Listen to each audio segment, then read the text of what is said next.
Hello and welcome to the second guide for our Patreon on Drazhar.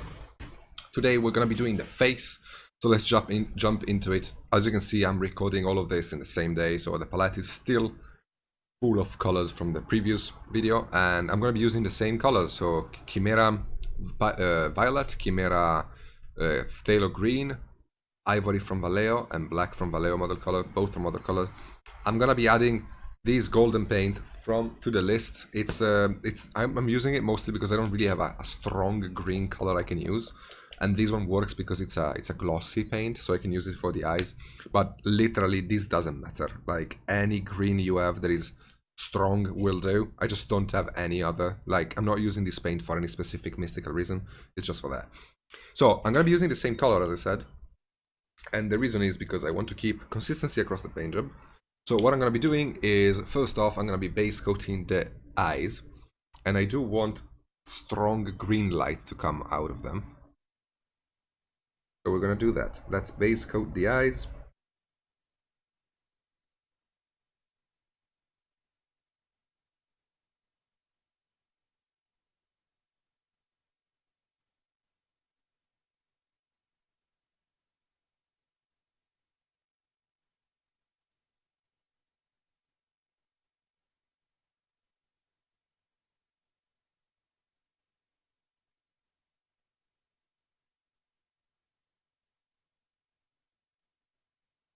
We're going to give it some time to dry because it takes a little while to dry. While that dries, we can mix ourselves a gray and base coat base. A fairly bright gray, but it's still a gray.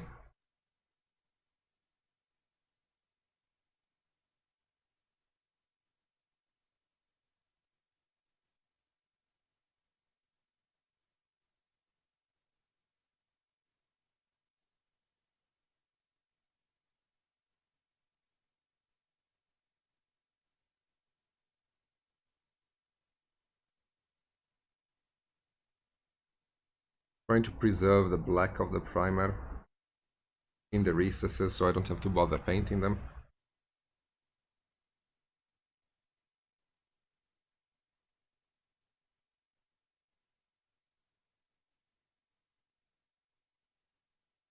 Okay.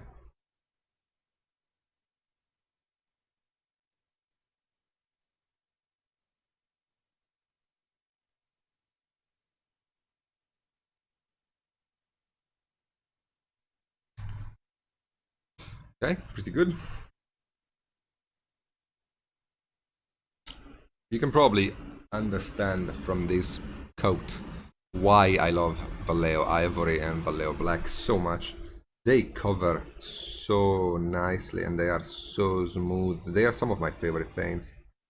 I will need a couple of coats, but I mean, I'm painting a fairly bright gray over a black. And yet, I'm not seeing any streaking or any weird artifacts happening with the paint like it happens with, for example, GW's grays. Again, I'm trying to preserve the black lining around the eyes so I don't have to worry painting it.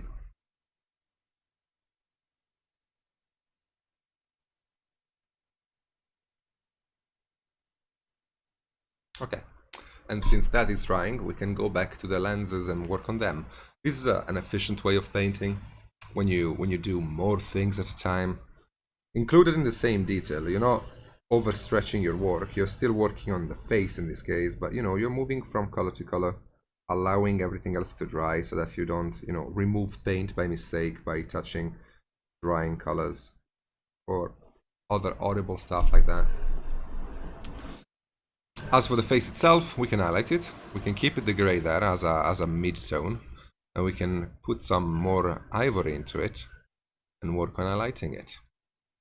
Simple as that. Following the volumes, so I will have light, stronger light going towards the center of the face.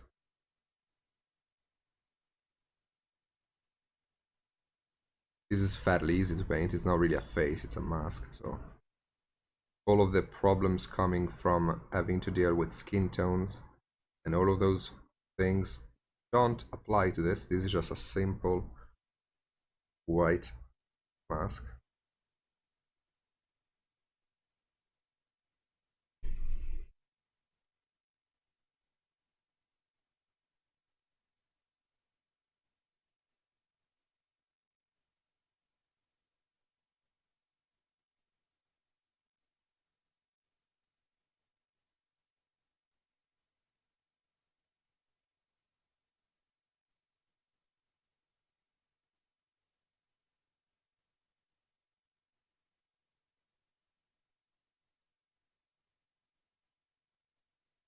You can see how strong it is, how much it pops. I love Dark Eldras for this reason, because their faces always look so bright. Because they use dark color schemes and then they have these gray white masks that make everything look so vibrant, so strong.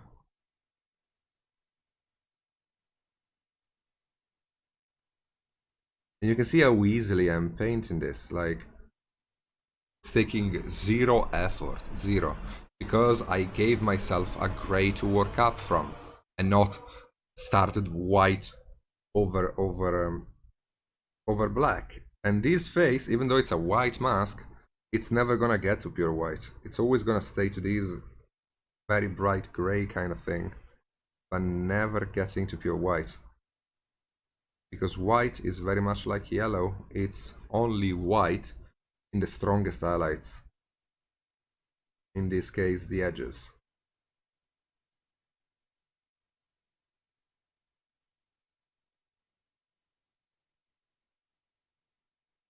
But yeah, all I'm looking for here is coverage.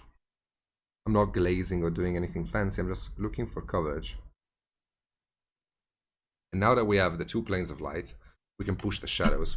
And for the shadows, I'm going to be glazing the same, since I have it, the same purple with a bit of black added to it. You can see how dark it is on the palette. On my finger it's a bit more purpley. We need to heavily dilute this, otherwise we can lose control of it very easily and make like a base coat. So we're going to be heavily diluting this, heavily. And then I'm cleaning the brush, loading just a touch of it on the brush, checking the consistency on my finger. You can see that it's tinting it, and I can do that too, and basically push the color in the shadows of the mask. Look how much more defined it is just with one glaze. Imagine what's gonna happen in a few more.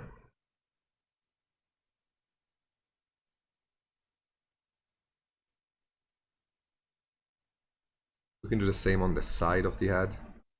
Like here, see, there's a stronger definition in the sculpt. We can make use of it to create contrast. Same here.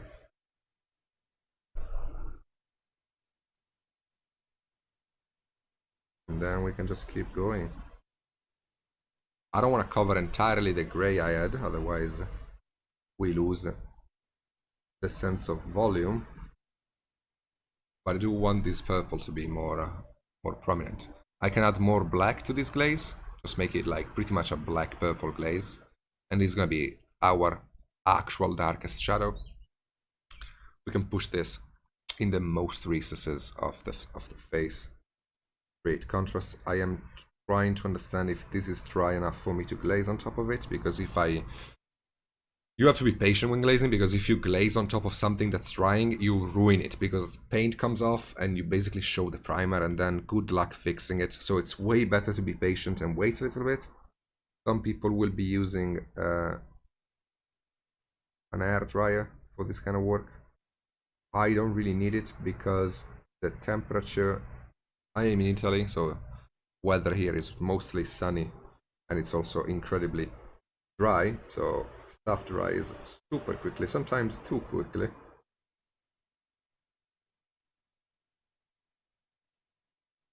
But yes, you can see that we're getting some nice definition very quickly, and I can literally go to pure black now, because since I'm glazing, it's never gonna look pure black unless I do 400 glazes. So also keep this in mind when you're glazing. The color you're using, if you care about its value, like how bright and dark it is, keep in mind that that color, if you are glazing it, will always pick some of the color and value of the color you're applying on. So I'm applying it on a gray, which means that if I glaze the black, it's not going to look black. Black is a very strong color that's going to cover a lot, so the glaze is going to be a lot thicker than normal glazes, even if I thin it a lot. But what matters is that the gray beneath is going to show through a little bit, unless I do many glazes, which means that these shadow is never going to be pure black. It's going to be a very dark gray.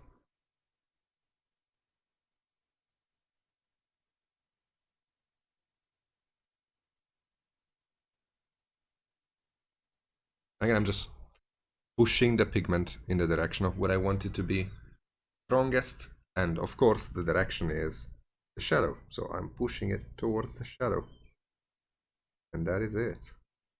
That is it.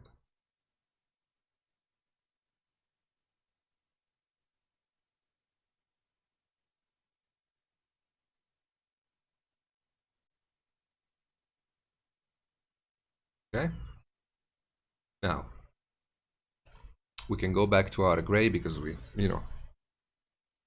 as I was doing this glazing, I did touch this gray a little bit, so I'm gonna be rescuing the color.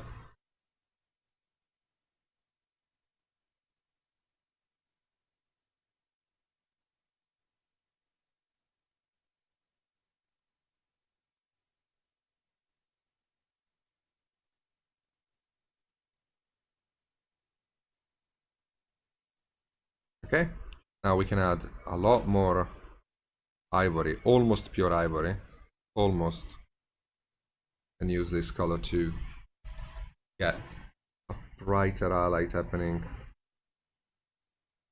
So if the light is coming from this direction, I would want this area here to be fairly bright.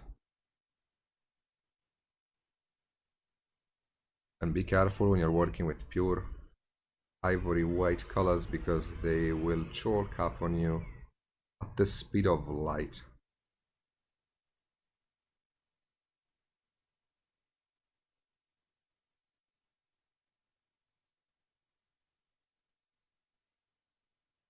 Okay, see, like, it's a minimum change, but it creates a lot more definition, so you want that.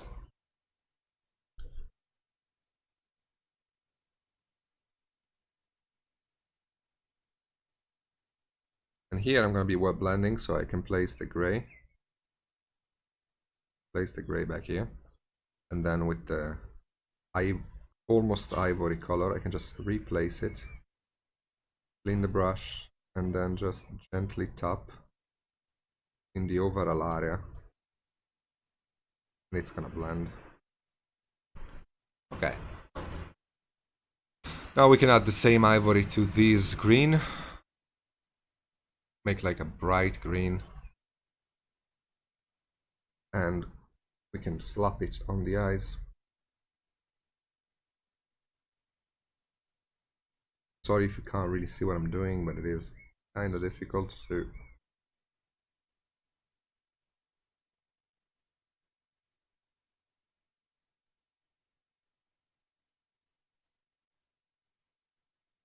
Okay.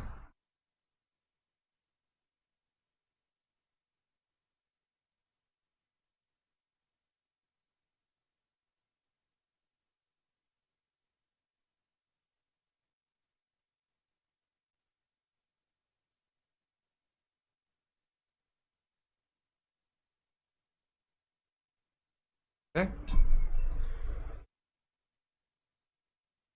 Now, as soon as this green dries with the black, we can do a little bit of a wash to help us blackline around the eyes. But while that's happening, we can pick up our pure ivory this time and do some work on the edges. We can just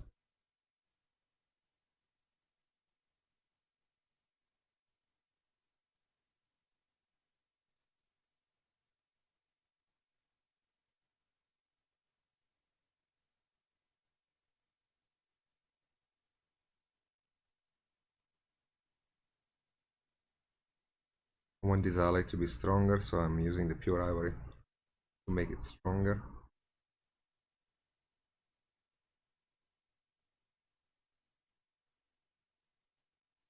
There we go. Looking pretty good. Didn't take as much time either.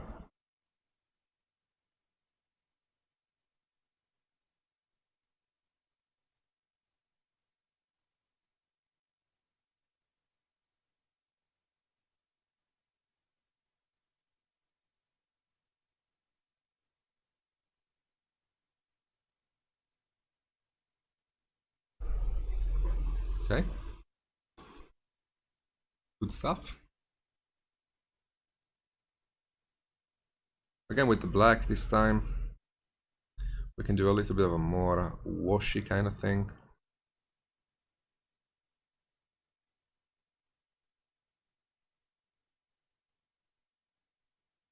We can use that to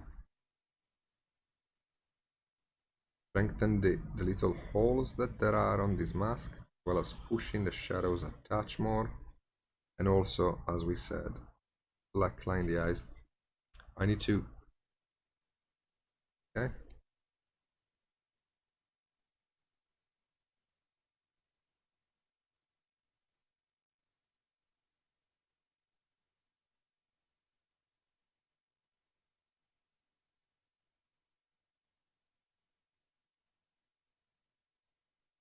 Take your time when you do this thing.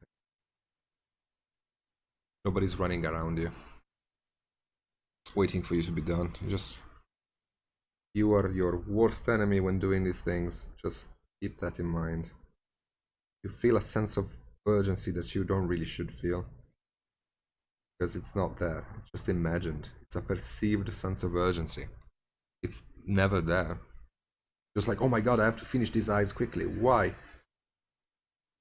Like, whenever you feel bad or feel like you have to do something when you're painting, ask yourself why. Because most of the time, it's dumb. And I'm not trying to be offensive. I'm just trying to be honest in a sense that I also feel like that sometimes.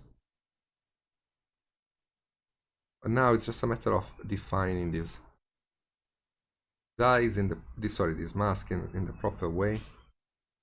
Trying to get the highlights to be nice. Place it there.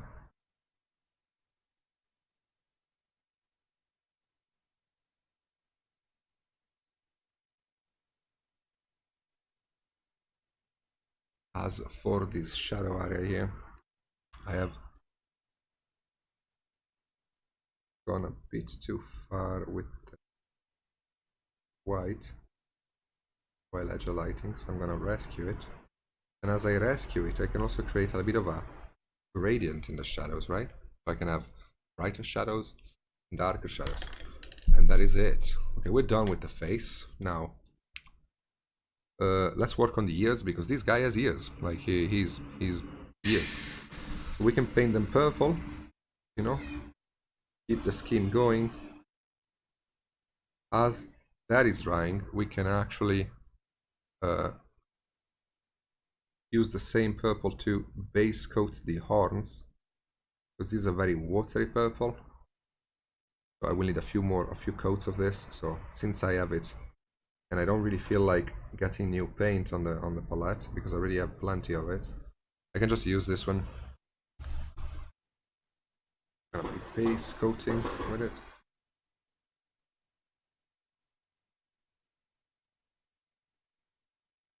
You can also base coat the back of the helmet, because that's gonna be metallic as well. I didn't paint it in metal when I did the armor, but I should have. Let's think about that now.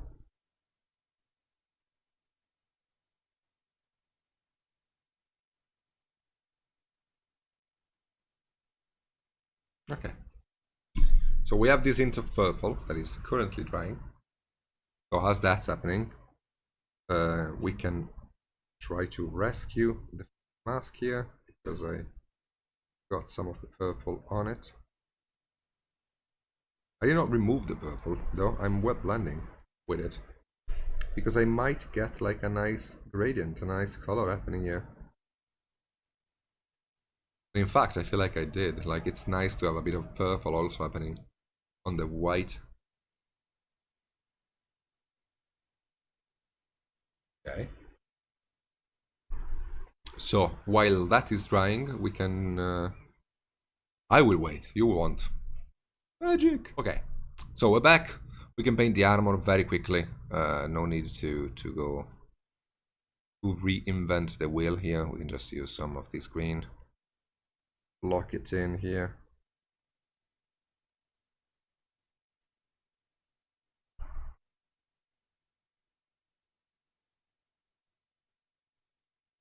We already did the armor anyway, so I'm just gonna quickly paint it, but I will show you in case last video didn't really hammer in the way I do it. I'll be quickly and show you.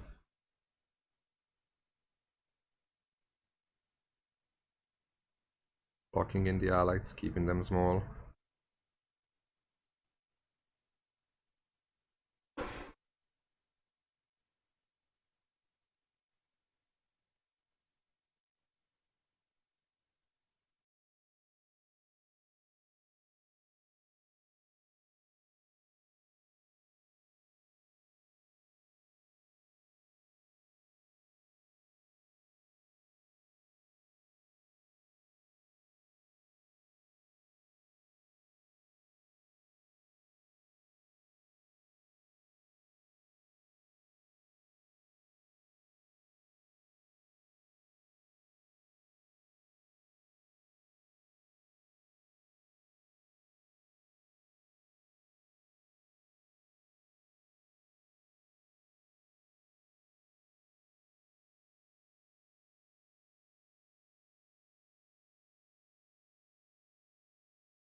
Now we're done with the non-metallic bubbles. We can work on the horns.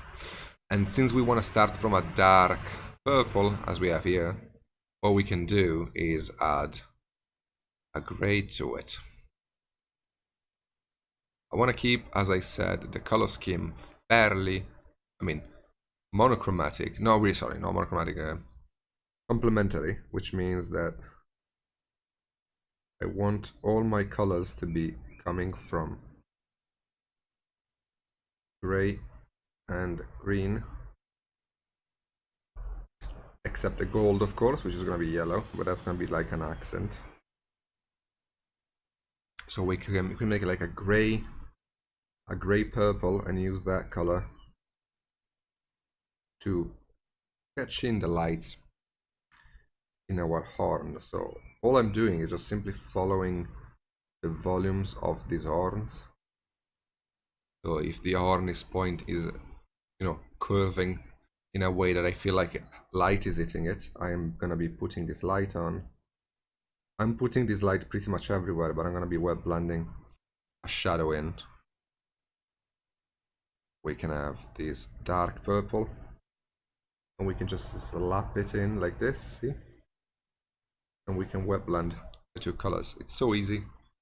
You really need to start wet blending if you haven't yet,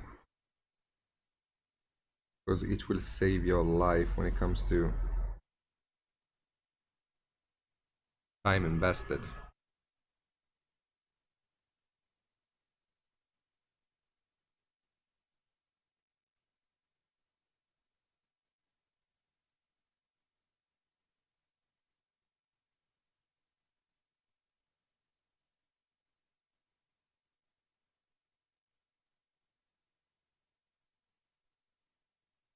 Okay, and now we can just add a bit of white to this color here. Actually, while I'm here, I might as well use some yellow, because there will be yellow into the model, so I need to take that yellow somewhere else, otherwise the gold is gonna look like a bit garish. So we're gonna have some yellow added into the highlights of these bones here. As you can see, like I picked the yellow and then I added it to the gray, straight up.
Okay, you can see that the horns are gaining a lot of definition. I can make these colors slightly darker and now highlight the non-highlighted areas, because I will still need an highlight there.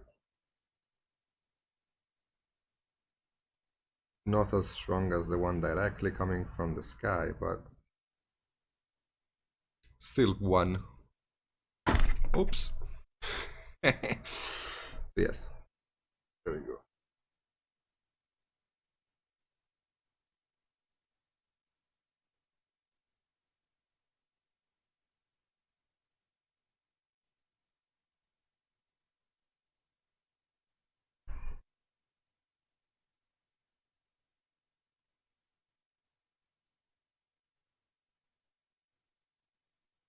See how the horns are well defined. We can go back to our gray purple and recuperate some of these edges that we lost.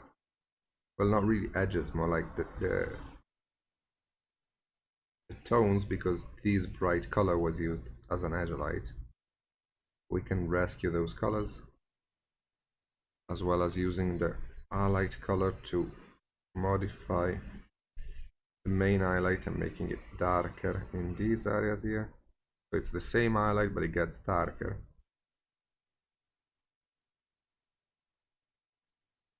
There we go. And the darker purple we can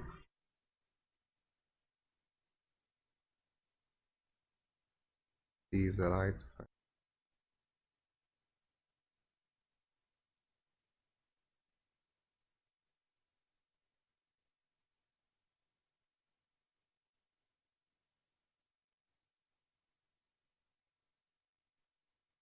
Okay.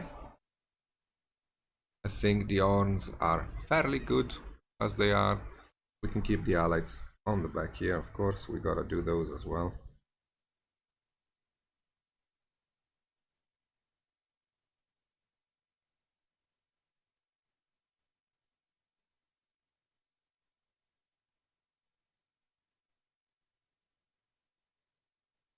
It's a fairly simple, but it works, right? So we can push the contrast on this area here by having a bit of a darker color. Because since the highlights are darker, that means that also the midtone is darker, right? We can do that. We can make midtone of this side of the horns, because I don't know if you can see, but these horns are very angled. So there is clearly a separation in the volumes. So we can do that.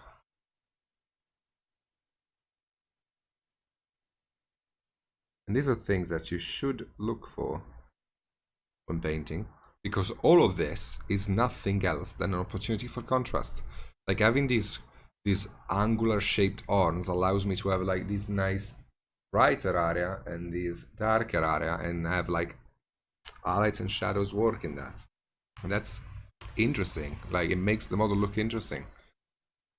So we can make this highlight, the main edge light slightly brighter, and we can reinforce the top of these.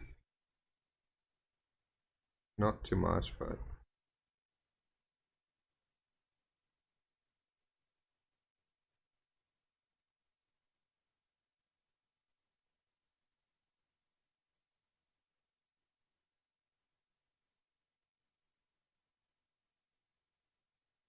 okay. Same goes for these ones. I really hope you can see. I know my hairs and glasses sometimes get in frame, but I think you can still see the model, so that's really.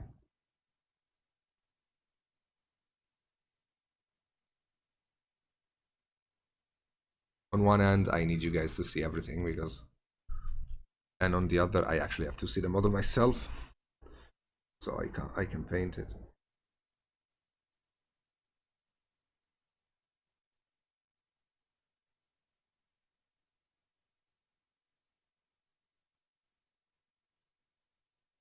Okay. I'm liking these horns. And we can do the ears now, sorry. He has two cute ears coming out, and we need to paint those.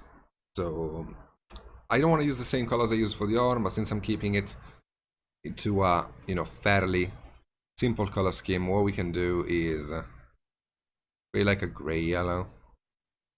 No, I want more purple in this. I'm just literally mixing on the fly. I can just saturate using yellow. Yellow into purple that saturates it. And we can get like this pale ochre skin tone, which is going to be fine for the ears of this guy, at least as a base coat.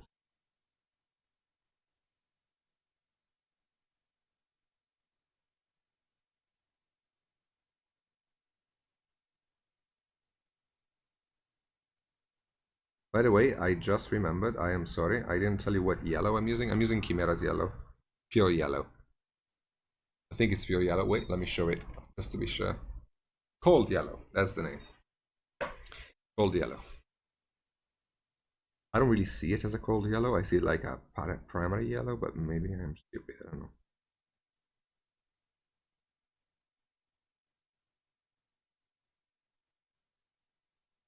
Okay, now that we have the ears down, we can shade them using our trusty purple color. You can see like how many different things I'm creating just with two colors pretty much. Three, with the yellow, but like it's just three colors. Like the main colors are green, purple, and yellow, and then black and white. I haven't not added anything else to this palette. And like, look how much mileage I'm getting out of it.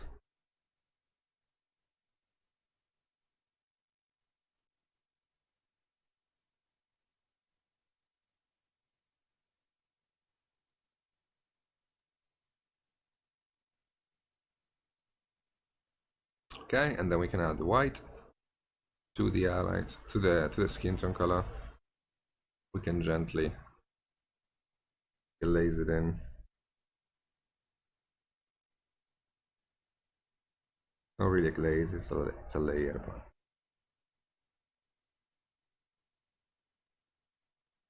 just to create some definition in the ears.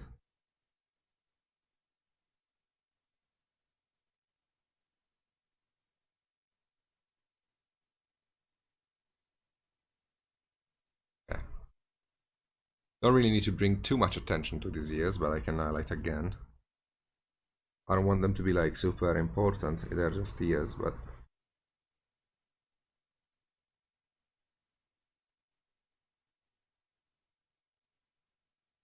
I still want them to look painted.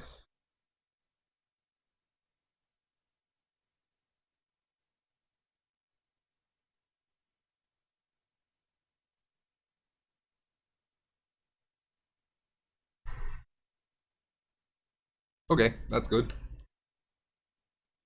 Let's do the hairs. So as I said, I want to do an inverted color scheme for them. So we're gonna be having a dark green base coat, and then a purple highlight. And I think that's gonna be cool. Because like I don't want to paint the hairs green. They would look kind of weird. And considering these are like guys of debauchery and stuff, because they do kind of tend to be leaning towards Slanesh. Purple is a color that it's nice. Kind of feels Slaneshy. Like, again, don't forget so every color is connected to an emotion, right? Like blue is sad, red is a rage. But those are like the super simple way of seeing colors, which give you like a hint of how to use them in your paint jobs. But also keep in mind that when you're painting, you are painting a medium. And that medium has its own psychological charge to it, right? So this guy has a backstory, whether I like it or not. This is a character for Warhammer 40k, and because of that, he has a story, and because of that, people who look at this guy will look for hints to that story into him. Now, I don't even know who this guy is, because I don't follow Warhammer lore, but what I do know is that he's a Dark Elder. Dark Elders like Slanesh. So, because of that, I'm just gonna give it like purple hairs, just to remind everybody that he likes Slanesh, and that's it. Because purple in the world of Warhammer 40k means Slanesh. Now, maybe to you it doesn't, but to the general public it does. And when you're painting something, you have to think about who's the paint job directed to in any artistic media, including miniature painting. So we are painting these models for who exactly? Well, I guess the people who like Warhammer, right? So we're gonna be doing that. I'm gonna be adding some yellow to this purple to desaturate it. We have the green shadows there. We can just boop.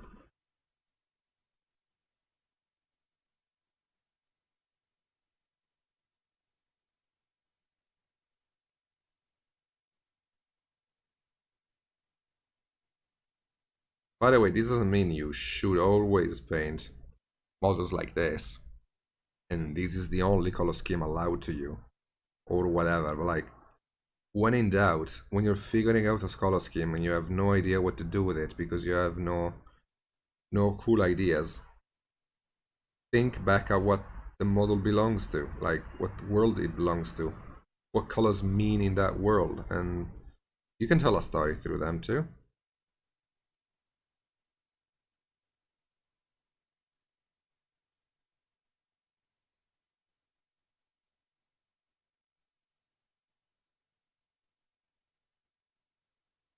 Simply blocking in the colors. Nothing super fancy happening just yet.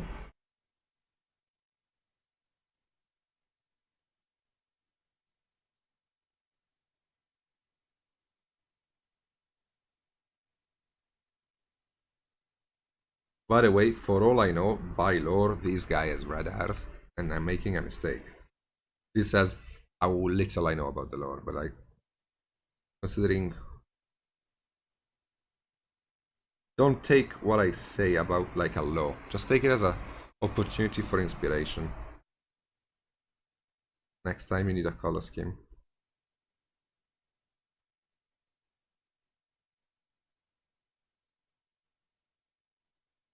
Okay. So we got the colors down. We can highlight them. Gonna be adding a touch of yellow. This gray. I am desaturating it. I know. But you know, at the end of the day. Not this much though, so let me add back some purple. Okay, I just want to have a hint of yellow in there. And we can use this color to highlight strings of air.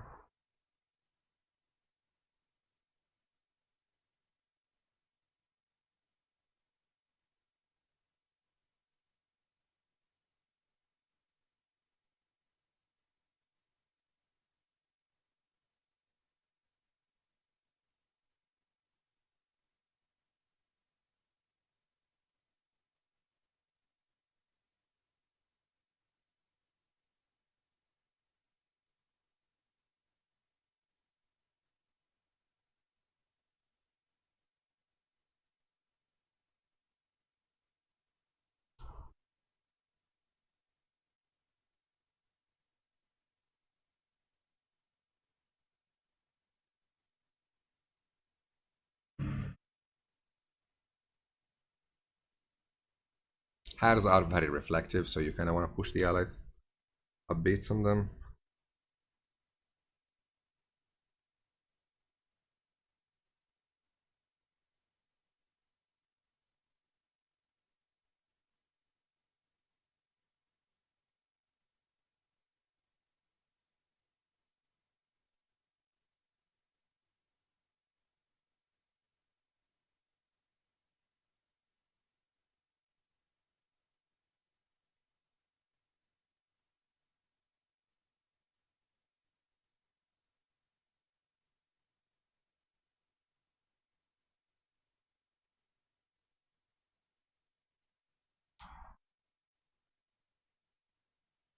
Okay.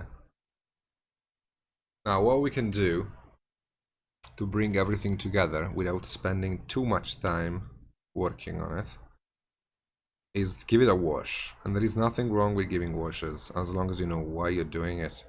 In this case, I'm doing it because I want to bring the green of the shadows towards like the purple, and I want these desaturated highlights to get a bit more purpley.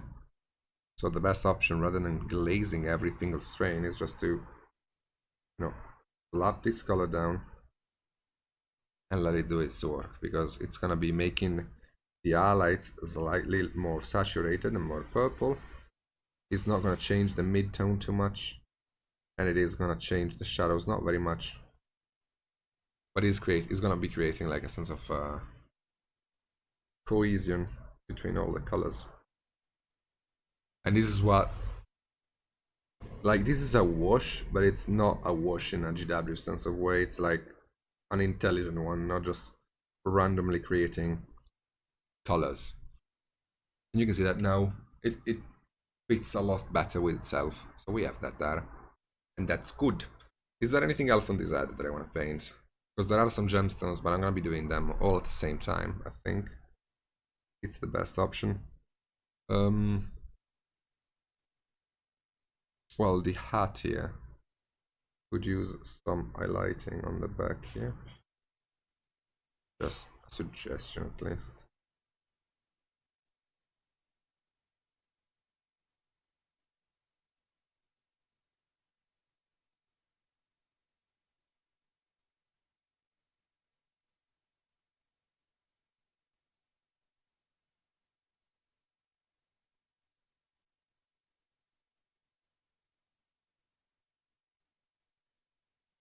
Still part of the helmet, so it's still a non-metallic green.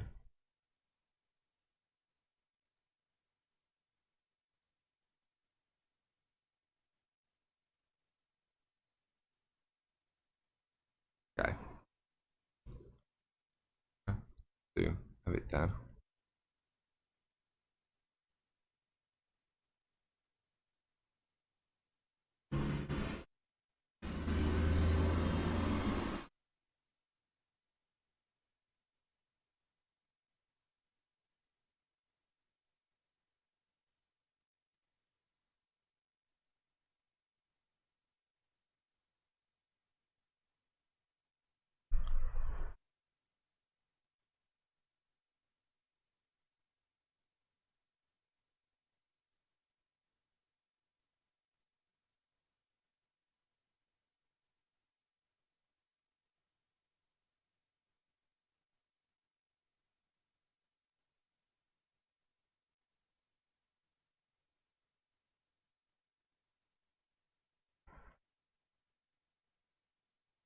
Okay, I feel like we're good for now. Tune in next time when we do the gold non-metallic. I'll see you there. Thank you so much for watching, guys.